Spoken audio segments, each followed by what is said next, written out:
As I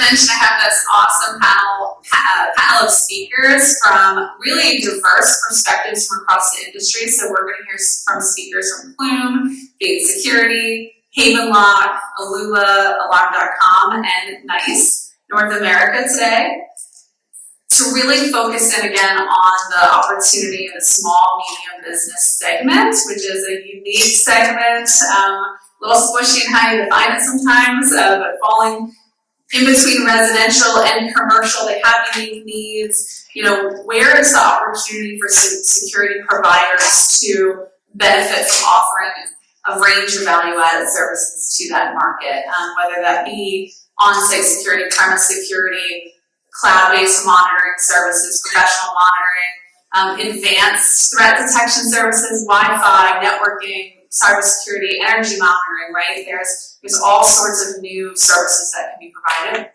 commercially, residentially, but certainly SMB market as well, and talking about how to grow your security business with new services.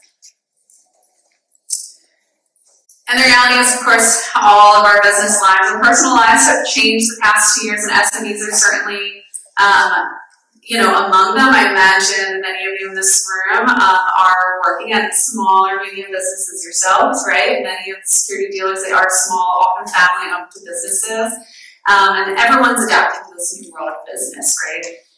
Adjusting the physical space depending on whether you're retail or office layout, have a standalone property or part of a mall or some sort of, larger property. We see businesses adjusting their physical layout, sometimes making more use of outdoor space for health reasons, for occupancy reasons, right? How do you secure those spaces? What does that mean for the networking infrastructure that underlines those spaces? They're also adjusting, to a remote workforce, reaching their customers in new ways. The world has really changed for small, medium businesses, and then also, of course, for those in the security sector, trying to adapt to their needs. We surveyed 300 small, medium businesses in the past 18 months and found that even though many of the businesses at the time were really laser focused on staying in business, right, a very existential moment for all of them, they had a willingness to spend on solutions that could help them pivot to this new way of doing business. So primarily upgrading their network infrastructure, securing their data, right, and then securing their systems, their devices, and securing the premises and keeping their employees and customers safe. So to state of the market here, we also found that 50% of SMBs told us that they do have a security system today. 50% do not. So a lot of a greenfield market out there ready to go after. But of those 50% of SMBs that have a security system, 90% are professionally monitored. So while we've seen this huge shift in the residential space to DIY install, self-monitoring, the SMB market is a place where professional monitoring still very much dominates, right? So that makes it a really interesting and important opportunity, and perhaps a segment of the market that's even more important than ever. So with that, I'd love to open up the discussion. I'd love to ask each of you to introduce yourselves, introduce your organizations and your role of that organization. And Preeti, I'd love to start with you, Preeti Agarwal, who's the Senior Cybersecurity Solutions Architect with Plume. Tell us a little bit more about yourself and Plume. Hi, Jennifer. Yeah, thanks a lot. And I'm the Senior Cybersecurity Solutions Architect at Plume. And Plume is a SaaS provider. Basically, it's a SaaS platform for the very valuable SMBs and homeowners, and provides a holistic solution for protecting and managing the networks and also the employee productivity, especially tailored for the SMBs, because we all know that the SMB needs are very different from a large enterprise. So it's a one and only solution that actually provides a very intensive solution for the small businesses. And why I say that is because it allows the self-help without a lot of IT infrastructure requirement. it installs on its own and it's easy to manage their businesses and get more employee productivity. So yeah, and Wonderful, thank you so much for being here. We also have Jeremy Bates, who's the president of Bates Security. Tell us a little bit about yourself and about Bates. My name is Jeremy Bates. I've been with the business 27 years since college. Doesn't count all my indentured servitude years in middle school, high school, and college. But been with so we're just your good old fashioned security company, commercial and residential business, and verbally fire video access for main pillars of our services. And we're in 5 markets in Kentucky and Florida. Wonderful. Also, thank you so much for being here. Next, we have Alex Bertelli, who's the CEO of Haven Law. Great, thanks for having me here. My name is Alex Bertelli, I'm the CEO of Haven. We create active intrusion prevention products that prevent, detect, and notify customers of an active intruder trying or attempting to get into a building. I draw my experience for 10 years in Army Special Operations, where I was a helicopter pilot, and our mission is simple, just to save and protect people and provide peace of mind to families, parents, and students. Thanks for having me. Great to have you here as well. We also have Warren Hill, who's the VP of Marketing and Partner Development at Alula. So Warren, tell us a little bit more about Alula. Morning, everybody. It's great to be here with you. I know I see a few familiar faces out there. Alula is a full basket security provider. We have security panels, communicators. We do the services, we do the hardware, we do all that stuff. If you're familiar with IP data center and resolution products, those 2 companies came together in 2018 for Alula. So that's who we are. And I've been in the industry for 15 years now. Spent time with GE, Interlogics, and with Alula. So great to be here. Fantastic. Next, we have James Reno, who's the Vice President of Sales for Commercial Business at Alarm.com. Thanks, Jennifer. Happy to be here. James Reno again with Alarm.com. Alarm.com is a cloud platform for residential and commercial applications. We offer video access intrusion on the commercial side, and we'll be happy to share a little bit more about that today. Okay, fantastic. And Paul Williams, Chief Product Officer for NICE North America. Lots of big moves in the past year. So tell us a little bit more, Paul, about yourself and about NICE. Hey, Ben. So NICE North America is part of the NICE Corporation based out of Cordenso, Italy. They recently acquired, back in October, acquired Tech Controls under those brands, 2GIG and Linear, which may be familiar brands for you. So as part of the NICE organization, now we've formulated a NICE North America team. I head up product leadership and direction for the company as Chief Product Officer. I have nearly 2 decades of experience in smart spaces, smart security, smart control. Fantastic. Okay, so before we get going, we really want to make sure that this panel is giving the insights that you're looking for, right? So I will be taking questions from the audience, often and early. So please think about your questions. Truly, we want to make sure that we're answering the questions that you have about the SMB market or other things that these panelists offer. So I'd love to open up and sort of starting with Jeremy here and then going to Paul. To give us your perspective from where you sit in the ecosystem, how you feel like business has changed for small, medium businesses, maybe even how you approach the small, medium business market. I call it squishy, right? It's an interesting kind of segment of the market, and then how your business is sort of evolving to address their needs. So we were talking about this earlier before the session, and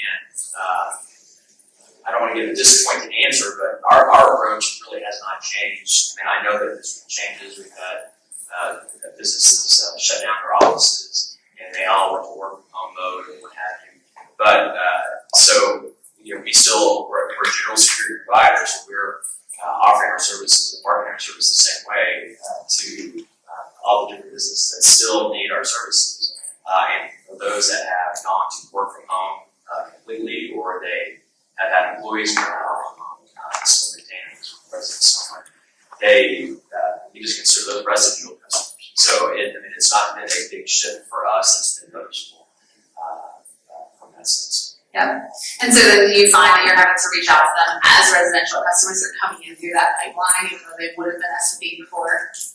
Yeah. I would like to say that we're this big sophisticated marketing machine. We have about 16,000 customers, about 121 employees, in our 5 offices. But at the end of the day, we do our marketing efforts. We do what we've always done, trying to grow the business. We have a bigger backlog than we've ever had before, and And so we're not really changing anything, it's just when they call in, or I guess call in, these people not as it says.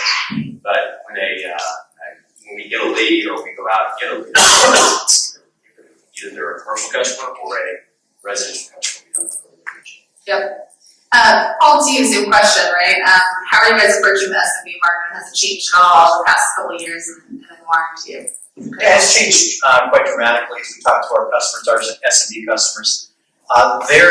They're really having to flex their organizations quite a bit. So we've seen the completely work from home, and now we've gone through a lot of companies gone to this mixed model where people are sort of working from home, sort of working in the office, and sometimes back and forth, some work full-time office, some work full-time at home, and then in between. And so we've seen SMBs actually change the way they do business as well, from the spaces as well. So there's hoteling space that you'll find. So there's not assigned cubicles, not assigned offices, they're just offices and cubicles. And when you show up, you can take one of those cubicles or take one of those offices. What that's meant is that for access control, it's even more critical now, because also along with that, you may not have a receptionist, you may not have a security system or a security personnel on site. So access control to the building becomes very important to understand, first of all, who's there and when they're there to make sure the access is done in the right way, but also to make sure the building is safe and secure. So we see that as one of the big changes that's certainly occurring with this. Along with that, it also comes into effect contact tracing.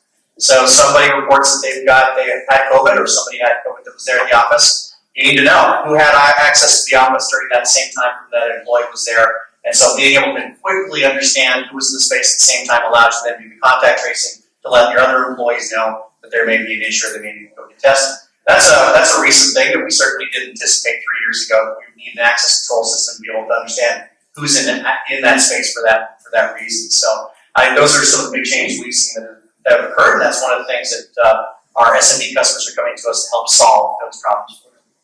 So when you hear these kind of new use cases, right, coming out of how they might be using the infrastructure and the system that they already have, are you thinking about coming back out now, marketing to other SMBs, hey, we know your peers out here struggling with this, this is the way you can use your system, marketing or develop products in that way? Certainly there's an opportunity for us to be able to communicate that out to customers, to let them know, hey, there's a solution here that you can do that will allow for you to provide that safe and secure environment for your employees, but also for you as an SMB owner to understand who's in the space, not in the space. It also helps with capacity planning as well. We've also seen a downsizing that's occurred. Companies that have big footprints have shrunk them down because they don't need all the space, but that also then means that space is limited. And if all of your employees showed up one day at work, you may not be able to accommodate them. So being able to understand what the load on the space looks like helps you then be able to manage that a lot better too. Yeah. Martin, I'd love to hear from Alila's perspective too, right? Are SMBs using your solutions in different ways? Are you approaching the market differently? Well, I think it depends on where you're at in the country. There's been a lot of social disruption depending on where you live. And I think that for a lot of SMBs, that's increased the need for intrusion detection, for video surveillance. We see a lot of cameras being sold in our industry. Selling cameras. And being able to monitor the comings and the goings of employees. We're no longer working Monday through Friday, 8 to 5 in the office. Company employees come and go whenever. Deliveries haven't changed though. Deliveries still come at 6 a.m. or 7 a.m. or 7 p.m. or 8 p.m. So being able to give tools to small business owners to be able to access doors, unlock doors remotely, be able to accommodate those deliveries has changed a lot over the last couple of years. And fortunately, as an industry, we've been working and have these capabilities for years now, 5, 6 years. But now SMBs are starting to use those capabilities more readily. The need is certainly there. So. Well, so I'd love to flesh out all of the different, value propositions really that the SMBs are coming to you for, right? So you touched on a few of them today. Jeremy talked about how, essentially business is moving forward regardless of what segment, and especially because it's been such an uncertain time, it really does drive interest in security products. A lot of evidence that a lot of smart products coming into that as well, right? What are the top value propositions for smart devices, secure platforms for SMBs, and really what's driving that interest? And Alex, love to hear from you, and then James. Sure. I think the way that I look at it, from the customer's perspective is automation, connectivity, and convenience. To touch on what these gentlemen said before is people are still coming and going from work, having the ability to monitor that wirelessly through the cloud and having specific automation rules set up for different devices that are installed is becoming increasingly important. From his perspective, installing cameras has seen an uptick in the industry, and certainly, connecting that to the cloud and providing customer offsite management capabilities is really important. I think that the top value proposition, though, is really connecting all these devices together in one easy to use and simple platform. Setting up event rules and scenes off of those devices, reports or video footage or detections, that is going to become increasingly important, and devices that can operate within that ecosystem. I think you're going to see an increase in sales revenue and opportunities moving forward. In terms of where I see devices going, again, video is certainly a big one. Off-site premises detection from afar, utilizing cloud-based systems, and then activating other devices, having other devices respond based off of those interactions will be important. Another area that I see working hand in hand with that is intrusion, active prevention of intrusions, and hardening within interior buildings. Certainly that's an important topic now based on what we're seeing kind of in the news the past couple of months, Uvalde, Tulsa, even as recently as a couple of days ago. So video management, off-site premises management, cloud connectivity, and then having devices interconnect and operate off of that feedback as well. Alex, I'd love to, before I get James' perspective, I'd love to just follow up. If you could give us an example, right, from Havenlock's perspective, talking about, rules that are being maybe set up to trigger something remotely, remote management, from your solution. Kind of give us an example to bring that together. I think what's exciting to me in the industry is data-driven connectivity between video management systems, AI, and physical devices. And so a great example within a school setting could be a global camera system that's connected to an AI engine or a running engine that can detect a weapon off-site, off-premise. And as the assailant approaches, that connects to a cloud-based panel system that sends messages out to devices to either lock them or notify interior occupants of an event that's happening. So in the case of Uvalde, if such a system were in place, I think it could move in place. So that's where I see the video management side connected to the cloud, and then either operating a PA message announcement system automatically or locking down interior room buildings, particular building or such. Yeah, so important. James, go ahead. Tell us more about the value propositions you're seeing really stand out. Yeah, so I'll just kind of follow up with a comment that Jeremy made about not changing your strategy. So, in a lot of ways, whatalarm.com, the solution we were providing, the value we were offering, all of that we really saw was that the needs of the customer were more illuminated. Like the remote connectivity, that was a problem before the pandemic, but it was more obvious to them that they needed to connect to their buildings and their properties and be able to see things in one app. And one of my favorite comments, and probably perspective that alarm.com, because we have so many residential properties on our platform, is homeowners saying, why is the technology in my home better than the technology in my business? Why can I check my cameras at home? Why can I check if my lock is locked? Why can I check? So our value proposition was there on the residential side, and for a long time, commercial property owners didn't realize that they could have that same technology in their business. So we saw a pretty significant uptick.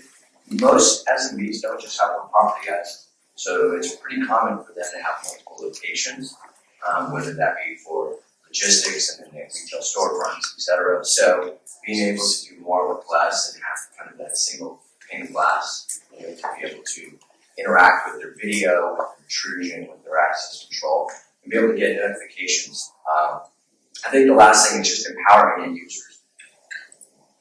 There was a time where, the end user was very, very dependent on their service provider because the systems weren't remotely connected to their hand. They didn't have the app to change user codes. They didn't have the app to change access control. They didn't have the ability to get a video notification because they had an on-premise recorder and they had to go retrieve that video. So all those things existed before the pandemic. Our value proposition actually just resonated more because the needs became more acute. Yeah, really funny things sort of happened during the pandemic where, smart home, one of the very in the residential side, right, one of the main drivers is that when you're out of the home and you're at work, right, you can see what's going on in your home, you can remotely monitor an asset, and then all of a sudden we're all home. So it took a little bit of Paradigm shift. the wind out of the sails of the primary value for smart home being kind of remote access and control, and for SMBs it's opposite, right? They were at their business all the time, and then now actually they needed that remote monitoring capability more than ever, so it sort of flip-flopped. What about things like, James, back to you, things like energy monitoring and management? I know that a lot of my cop has some capabilities there as well, and now all of a sudden you have potentially empty spaces and, AC's still running and costs, right, that you're responsible for. Any interest or more uptake you're seeing on the platform for energy? Sure, I mean, once, they started looking at solutions, obviously we can offer a lot more and expand what they're able to monitor. Being able to monitor refrigeration, all the K-12 schools have that, but it's not just a quick sort of thing. Your server rooms have temperature concerns, so you need to be able to monitor your server room. And then just, the simple thermostat, just being able to say, my throttling air conditioning all day long, everything's in proper heat. So those are just some efficiencies, and really end users started really thinking about changing their mindset of this isn't a security system, this is a business platform. It helps me run my business. So that's really where we saw a lot of value. Yeah, please, Mark. So I've got a question for this group here, because what James was saying about the capabilities have been there for SMBs and have that experience in the workplace like they have at home. We've had a number of dealers with the Lula that over the last 2 years, their focus has shifted from being 90% residential, 10% SMB commercial to being a little bit more of an SMB mix. How many dealers do we have in here? Any other dealers? Has that been the case for you, or has your focus for the last 2 years pretty much stayed true to what it was before the pandemic? Anyone? Well, we shifted to purely commercial. So we were already in residential space and we moved into purely commercial. Okay, so that's true for you. It really changed a whole lot. We're kind of a little unique as far as how our company was created. We're a telephone company, co-op. We have access to about 30,000 customers in our local area. And we actually were requested by our residential customers, hey, why don't you guys do security? Hey, why don't you do cameras? Because we already offer true play services, and we just requested. So we were kind of asked, because we're rural areas, South Central Kentucky, and so basically our security company was created within, and was just kind of new in this game, but we offer access control and all the things the gentlemen are speaking about, but the residential thing is really driven our new company. We're about 5 years now, just in by request of our customers that we have them. Yeah, so I just think it's interesting that we've had the capabilities we've been offering to homeowners for so long, and I think we're finally taking advantage of, hey, SMBs have similar needs to homeowners, so why not take the solutions that we put together for the last 20 years and start selling them to SMBs, help them out. I think there's value in that. Yeah, absolutely. And thank you so much for sharing that, both of you.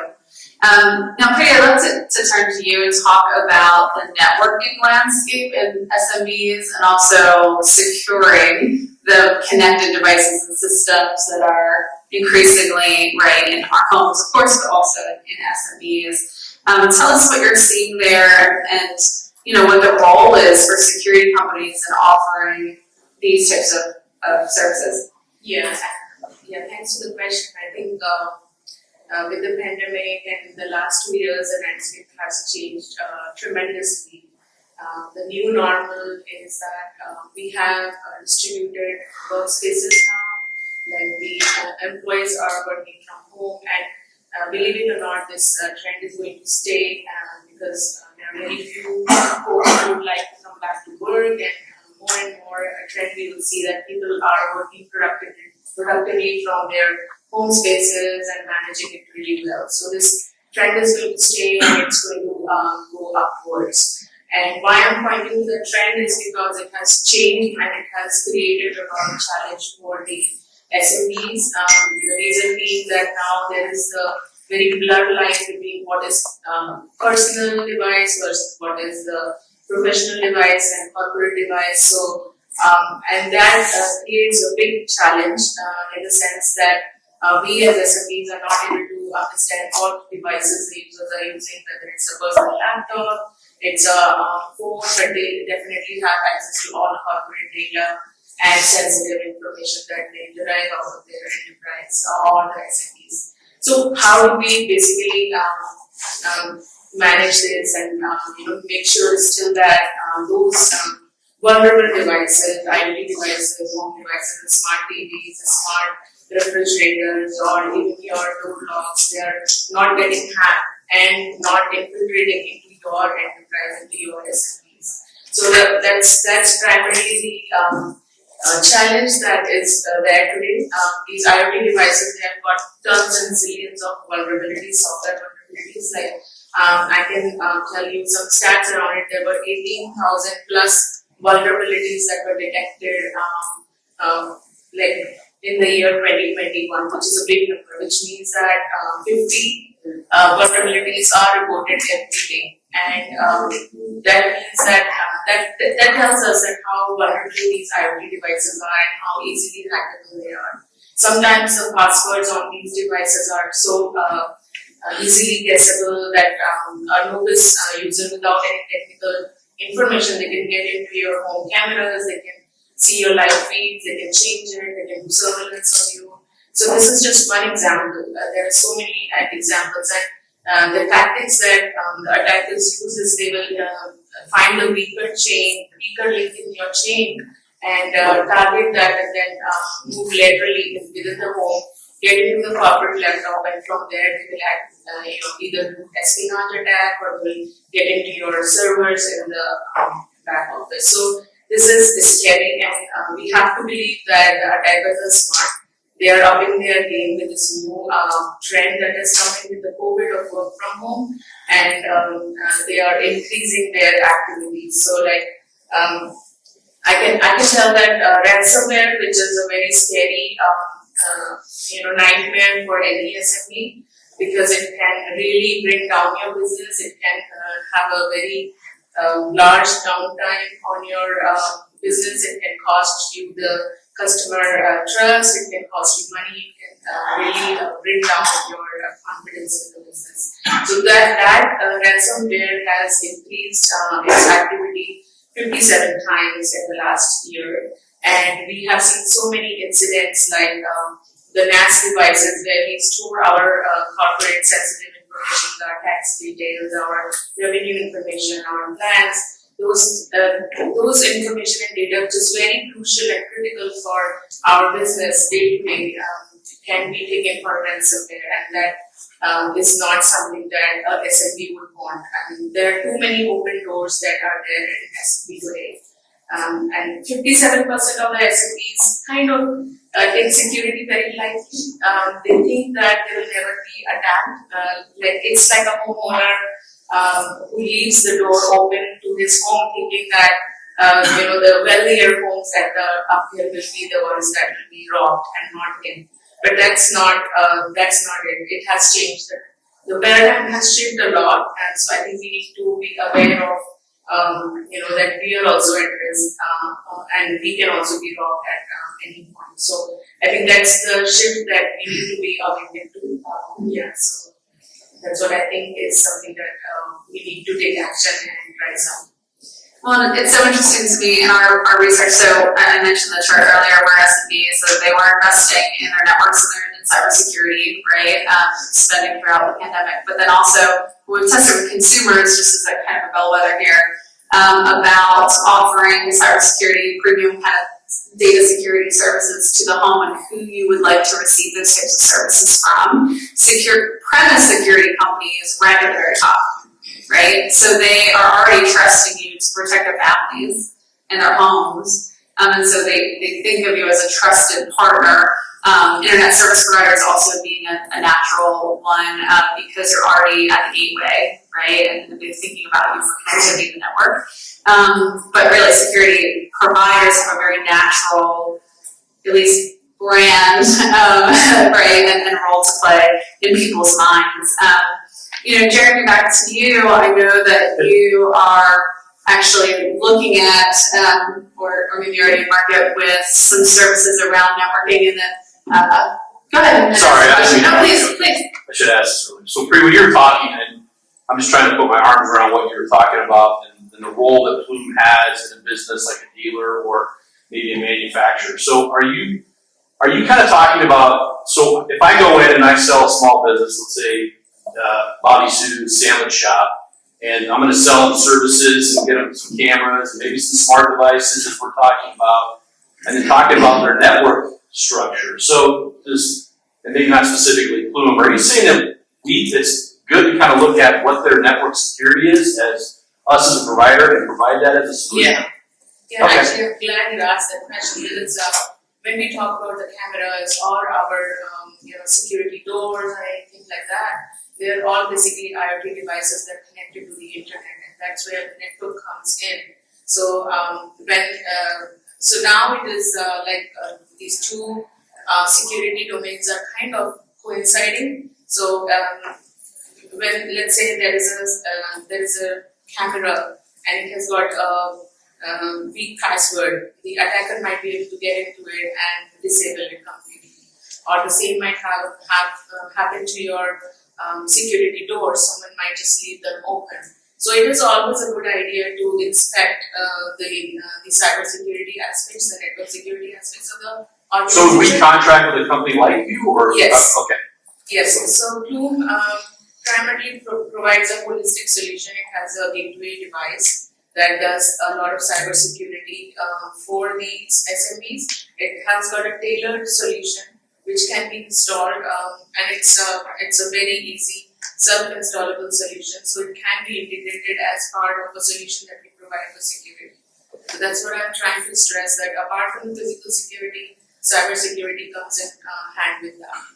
I just like to give Yeah. a personal example. I have a friend who runs it's larger than this, he runs a distribution business, a very in-demand product category, and they were hit with a cyber attack about 2 months ago.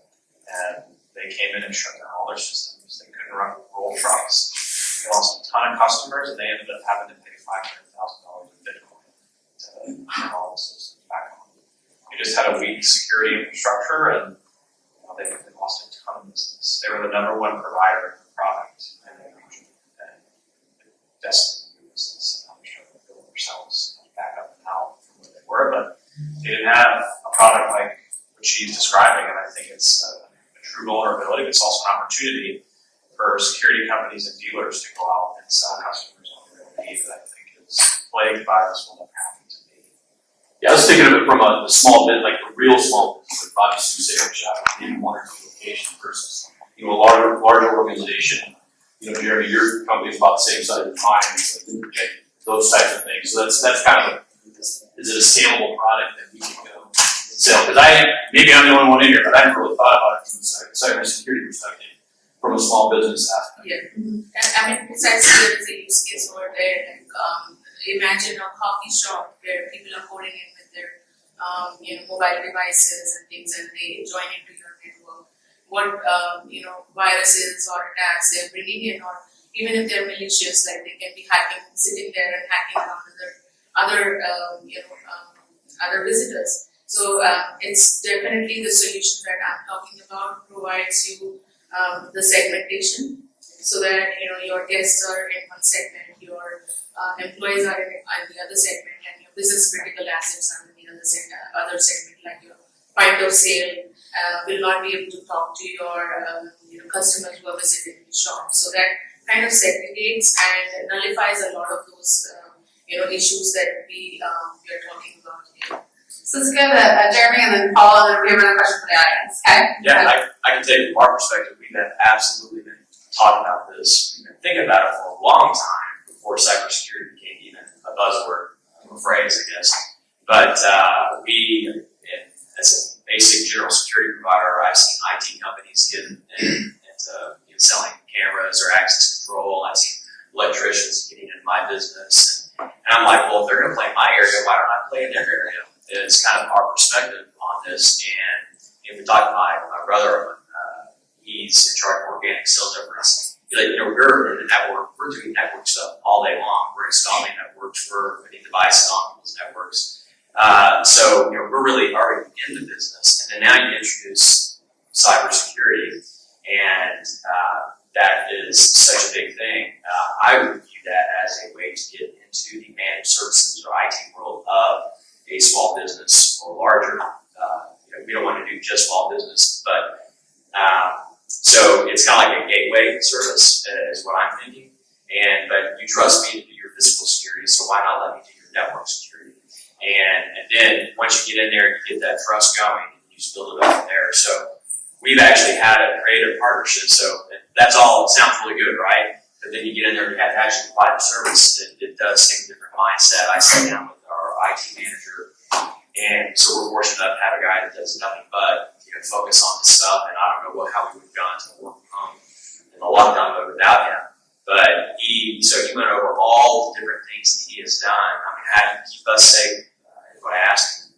I mean, the list was like this long, and if I was a small business owner with 50 people or less, the market is, there's no way I would have done that. I'm just a sales guy. I mean, how in the world would I focus on that? But if I had a security company, big security, who also had a fifth service, so burglary, fire, video access, and then IT, or however you want to call it, then I just have them do it, and I don't have to worry about it.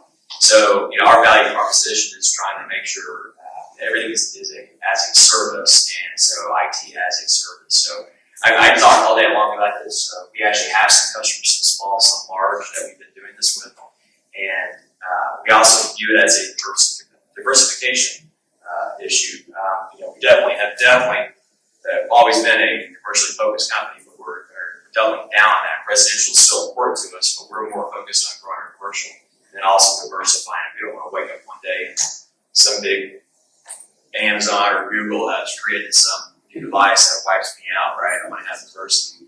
So I'll just put a fine point on it. I think what we're talking about is that there's a lot of great opportunity for security dealers to enter into this realm. The need is great. If you go to Bobby's Food Sandwich Shop, more often than not, you're going to find that the existing network is literally just a router that the service provider dropped in and left them with the regular passwords that was on it already, without changing anything, without changing SSIDs. It's just there, which is a huge vulnerability for that business. They probably don't even realize. And that's where you can come in later on the top of that. Whether you contract with an IT firm, if you don't want to bring on that liability and that expense, contract with them, offer the service, or whether you bring IT staff on to offer that as one of the other options that you have. There's a huge opportunity out there for this, for sure. And it's going to continue to increase in need as we connect everything. Everything's getting connected, everything's going to continue to be connected. It just increases the liability that those companies have on security within the place. And it's not just security, or cybersecurity. You get the network to go down for all kinds of reasons, right? But the fact is that if I go down, half my office staff, they can't do anything because everything's in the cloud. Or if you've got a payment system that you're using, now you can't take credit cards, now you can't take business, right? All of the above is a nightmare of mine. Knock on wood, we had a scare, but even with a good, robust effort, anything can happen. Yeah, I was just going to make one comment. So I spent some time in this space, and the thing that is kind of proof for all security providers, whether you're making devices or you're installing them, is 80% of the breaches are passwords. 80%. So, and the more devices you add, the more potential that you're creating more exposure and risk. So the fastest way to kind of button things up. If you're offering lots of different products, now you have to be a subject matter expert on all these devices and how to secure them in part of it. Alarm.com's approach to that is, we curate the installation experience. So everyone can say that they have this great encryption, they're using this standards, but it's all for naught if the weakest link is the password. So, we take an approach where we take that off the table. So we just secure and encrypt the devices and passwordless from day one. The other thing that we do is we implement multi-factor authentication. So while it seems like a bit of a burden sometimes to have to do 2 factors, if that's your weakest link, then you have to kind of button that up. And so those are the simplest things you can do to have a better security hygiene posture. Yeah, thank you, James. We do have a question from the audience. Well, that's actually one of the questions kind of just add to the conversation here. Please. Speaking from an ISP provider, been with the company for 21 years and started out at 56 or 512. Now we've got 30,000 customers, and last year, I think I seen last week, we had 8,000 customers left that could not get gig service, internet to their homes. So we could fiber direct to homes. Once you get fiber, you got the accessibility to get any kind of cloud upload services. Basically, we've already got the point of presence at these customers, and the ability of what type of services that you can upload, backhaul, or for instance, have a gateway up there in location is endless. And as the gentleman said there, we're a service provider, we put in a router, but small business is scary how much they got just a router sitting there controlling 20 to 30 computers on the network. It is, yes, so that's just something that we will be faced with as users, customers, that need to be made aware of. Once you get the speed there, it's all going people. Yeah. Every smart device we put in is like leaving the door unlocked with record. It's not something that the industry knows. Yeah. You know, Thank you for the comments, for sure. Definitely a really important opportunity in South Lake. Go ahead. Yeah, thank you. I just want to make one comment rather than a question. What everyone's talking about here is applying appliances to networks. Absolutely got it. You can never win, okay? I've spent 35, 40 years on the black hat side, if you will. The real issue is policies, practices, and procedures. And if you can sell what you want to sell, that's never going to guarantee anything.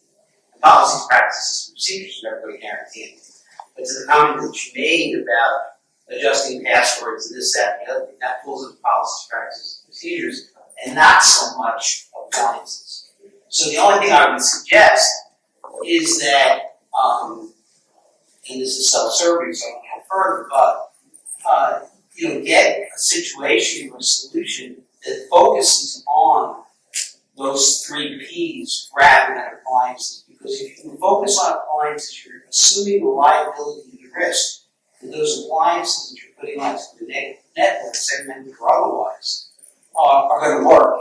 And maybe they do, maybe they don't, but you can never stop an external attack.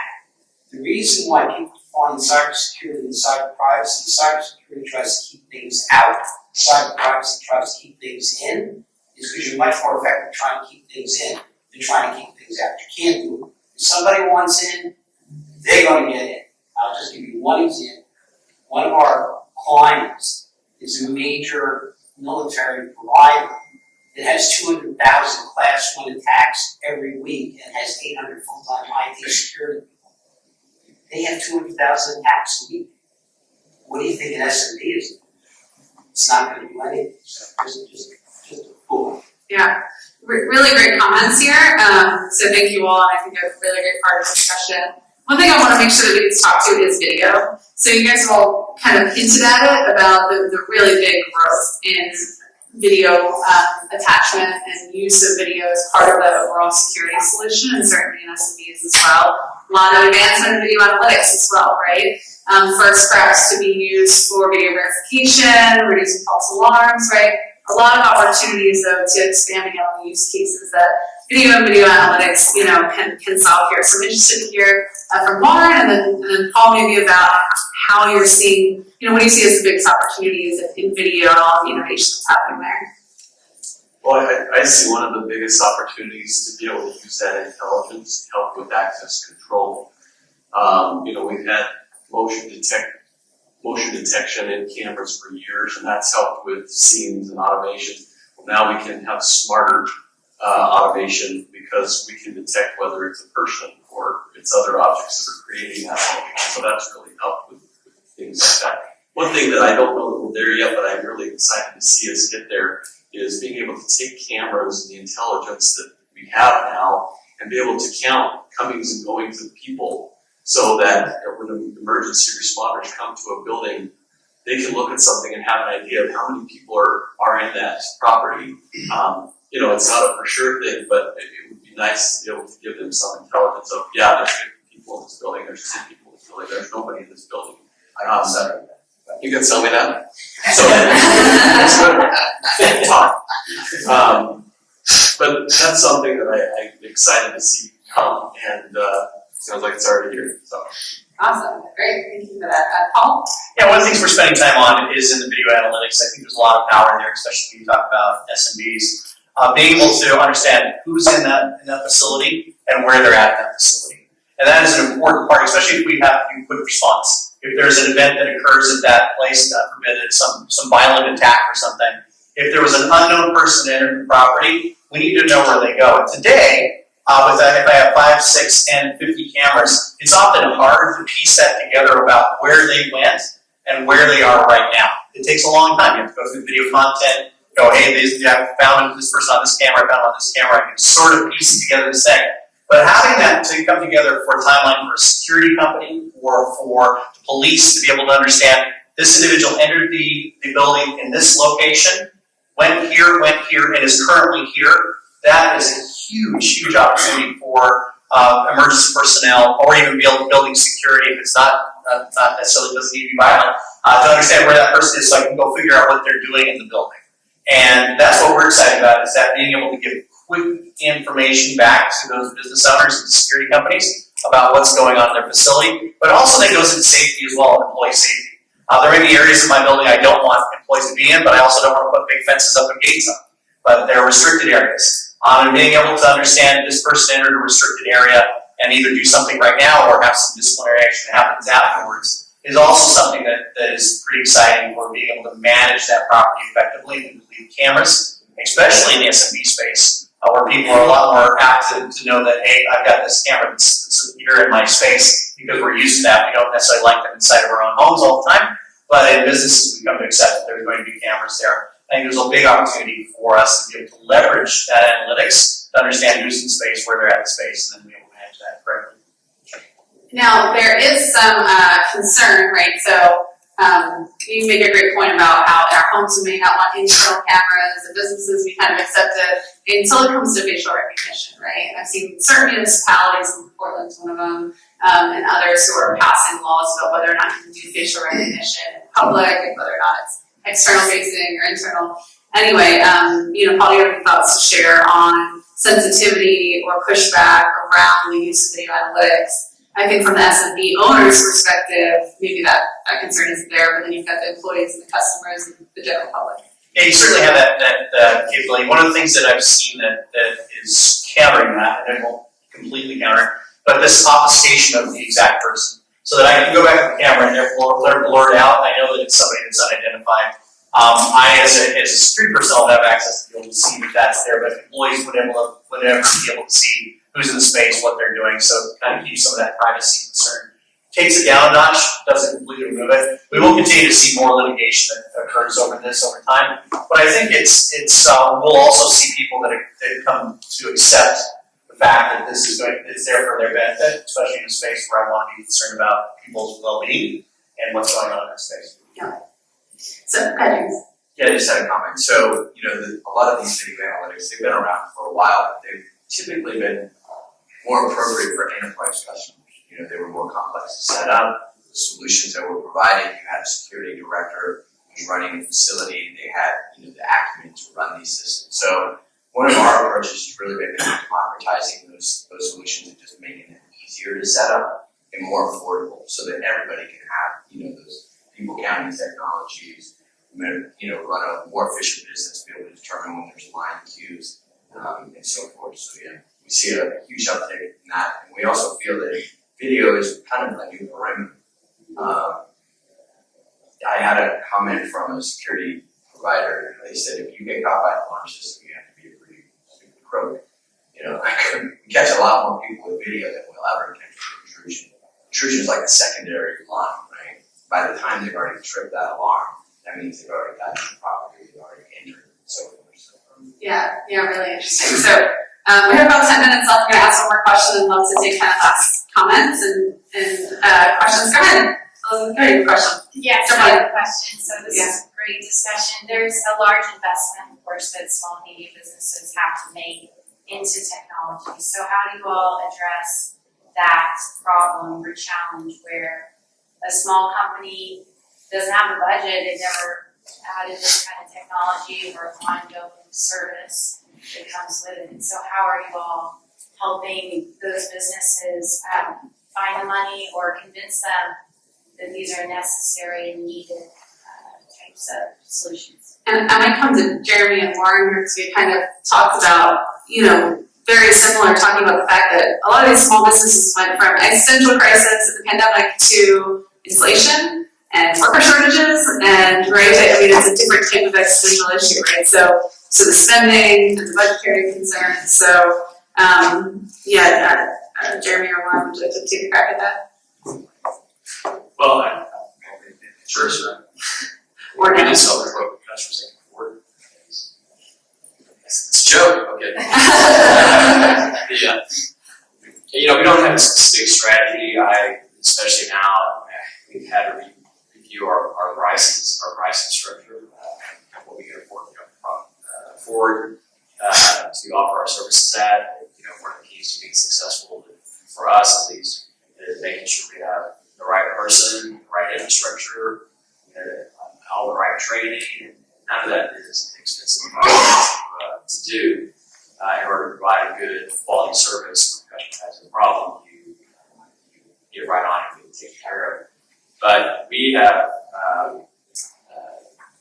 and a lot, even on the IT side, I think a lot of it is among, I always used to joke about, nobody woke up and said, I want to go buy a security system today. It's always trying to realize needs that they get broken into, or they have some events happen and naturally they find the money to pay for it. So I think that's the case now. Even now, there's still something happens to create a need, and they do find the money. Something they can't afford it, they got other priorities, and then all of a sudden it becomes a priority. So it's incumbent upon us, my sales team, to really educate them and say, this is why you should make it a priority, don't wait for that event. And then on the other side is where I think some IT industry price things differently than a security company has traditionally. We're able to charge for maybe just the installation, the labor up front, and then everything is bundled as a service. It's a much larger monthly fee that is ever going, and that's how they afford it. And it's a fee that you, a small business budget, and know what their fees are. Mark, and then James wanted to jump into. I'm glad we had a dealer answer that question because we're a manufacturer, so we're 2 steps away from the small business owner, the consumer. And one of the things that we're trying to do as a manufacturer and service provider is keep our costs as low as we possibly can. We've all felt the cost increases from suppliers. You felt the cost increases from suppliers, and it's making it more challenging, Elizabeth, for these small business owners to afford security. But we're trying to provide options in the products and services that we sell. We don't take a one-size-fits-all approach when it comes to hardware or services.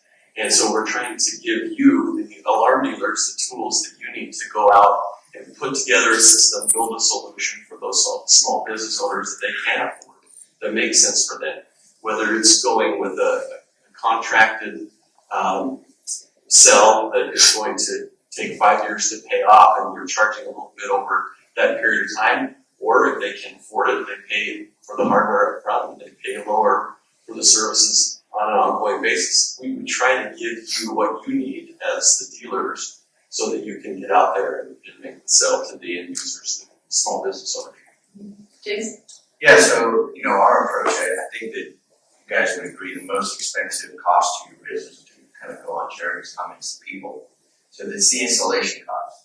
So our approach is, pretty simple. We're going to spend more of our R&D dollars. We spend 60 cents of every R&D dollar on the installation experience.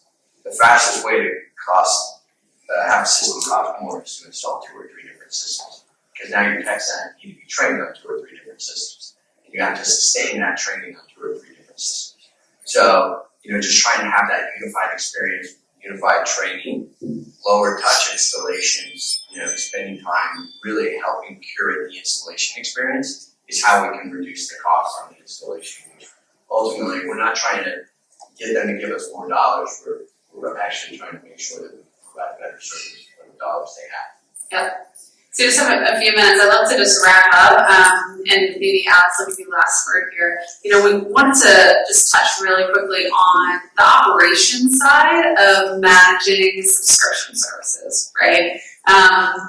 Moving to interactive services, cloud-based, and what that means for the dealer business model and serving SMBs. What are your kind of key factors for success in really managing the subscription model well? Yeah, I've got some deep experience in running global subscription products. Previous industry I worked in was the telecom industry. We did handset subscription repairs, so if you think dropping your cell phone on the floor and cracking, there's an entire infrastructure built around the gig economy and subscription-based products to get your phone and handset repaired. And so what we specifically looked at was streamlining truck rolls, using the gig economy to find workers, train them remotely, give them on-site training, and then roll those trucks efficiently. So for small and medium businesses, if you're servicing them, really lining up your providers and finding efficient ways to roll trucks, either through some type of subscription service that you're offering on a monthly basis to your customers, and that is a component of the service that you offer, is going to be extremely important. So squeezing every margin dollar you can out of efficiency of the company is something that I focused on. Chile over in Japan, we were very successful in doing that because we used data analytics. And so a challenge would be as you find ways to provide products and services to your customers, is use the data analytics to streamline your operations, to reduce truck rolls, maintenance costs, and squeeze dollars out of subscription services. Well, thank you. That'll have to be the last word. Thank you so much for the interaction from the audience. I really appreciate it. Please join me in thanking Alex. Thanks for attending today's ESX Education Rewind. You can get access to sessions like this one by registering for an ESX Deluxe or Executive Pass. Stay tuned to esxweb.com/register. Have a great day, Security Pros.